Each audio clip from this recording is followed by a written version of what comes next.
Time now for a live edition of The Lowdown. 5 questions. I have 30 seconds to answer each one, although I'm told we actually allow for a minute, just because we know I go over. Tim and Robbie have got the questions. Tim, you're going first. I don't know what it is. Let's go. Well, it's Arsenal. OK. Does this prove to you that they have the grit to go on and win the league?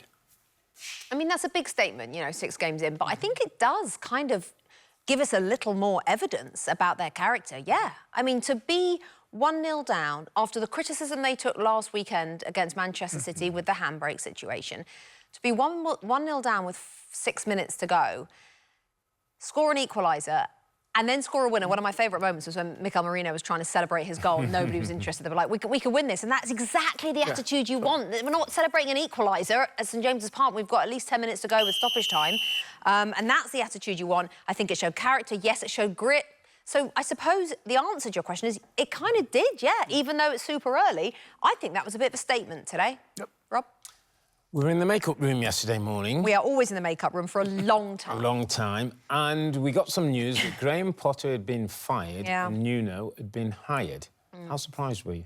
Well, I wasn't surprised. I think you said it on the show. I wasn't surprised he'd been fired because that was supposedly coming all week. But it was Saturday morning. I thought we got to the show without him getting fired, for sure. I don't think the producer and I were trying to remember if we've ever had a Saturday morning pre-game firing. We've had a Sunday, not a Saturday, though, I don't think.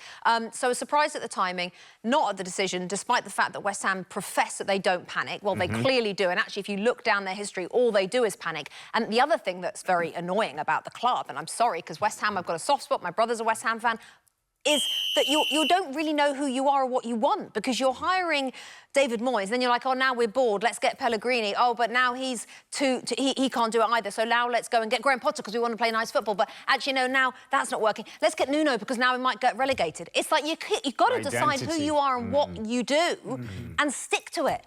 It's frustrating. Sorry. Next. OK. Nuno. All right. Nuno, yeah, it's a whole nother question. Carry on. Brighter news. So you labelled this weekend Underdog Weekend. What was your favourite underdog story? Oh, it's a difficult one, that one. I mean, I know the answer. America knows the answer. How difficult is it? I mean, it probably happened at Selhurst Park. And I think that's fair when you watch the game. That first half was incredible. Crystal Palace quite literally ripping through Liverpool's defence. I'd personally, as a Palace fan, not seen a performance in 45 minutes like that for a long, long time as a Crystal Palace fan. Hung on a little bit in the second half, but then to get the... I mean, that moment at the back post when the ball came over for Eddie Nketiah, it just was mayhem. And there is nothing better than a last-minute goal for your team against a big boy. There's just nothing better in life, possibly. You know, we're all neutrals here. We are all very neutral. Root for any team. But Crystal Palace actually are sitting third in the table. That's quite amazing. Where can they finish this season? I mean, I would probably take 12, to be quite honest. We love the trophy for 12. Yeah. No, I think we've just got to calm down a little bit, because we've seen this happen a lot down the years, where a plucky little cheeky underdog does really well in the first few weeks and ends up finishing, you know, halfway down the table. I would be delighted with top 8. We've never finished top 8. I mean, Leicester City. No, we need to... It's 6 games in. Trust me, if there's anybody on this earth that would like to buy into that narrative, it's me. But I think we need to just be delighted with progress from last season. And more importantly than that, we need to sign up the manager, because his contract, this man who's changed so many people's lives, both players and fans, his contract runs out at the end of the season. Sign him up. Big job, changing lives. It's amazing. Yes, quite literally changed my life. It's a big weekend at NBC Sports Group. Premier League, NASCAR, Ryder Cup. I know. Cowboys, Packers tonight. What are your favourite all-time sporting events? Oh, that's a good question. Do you know what? It's really difficult to compare any. All-time favourite sporting events is always going to be any kind of trophy on the line in football. So, for me, it's the FA Cup. The FA Cup, for its history, for its heritage, just happened to be a good year for the FA Cup this year. The World Cup final has to go down as well.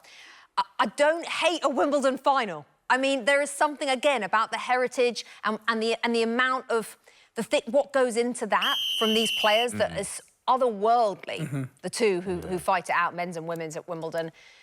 I mean, I could go on, the Olympics magic. I mean, a You have a 100-metre lot. final at the Olympics that I was lucky enough to be at, that's pretty amazing. I have been to the Ryder Cup, also excellent. I'm not a massive golfer. I mean, shall I just go on? I have so many. You know what I've start not the clock done? again. You know what I've not done? I've not done an NFL game. That's scandalous. Yeah. NBC, sort it out. They need to get me to an Super Bowl final. Possibly, We have the Super Bowl. possibly reporting, possibly working on it, just to give America what it wants. Don't forget, YouTube, the NBC Sports YouTube channel, is where you can find all of our original content, the Lowdown, the two Robbies podcast, the tactics session, and as well, if you miss anything over the course of a weekend, Premier League Update brings you everything. That was the Lowdown. Hi there, I'm Rebecca Lowe, studio host of NBC's coverage of the Premier League. Don't forget to hit subscribe to watch more videos all season long. And for even more Premier League content, from original series to live matches, head over to Peacock.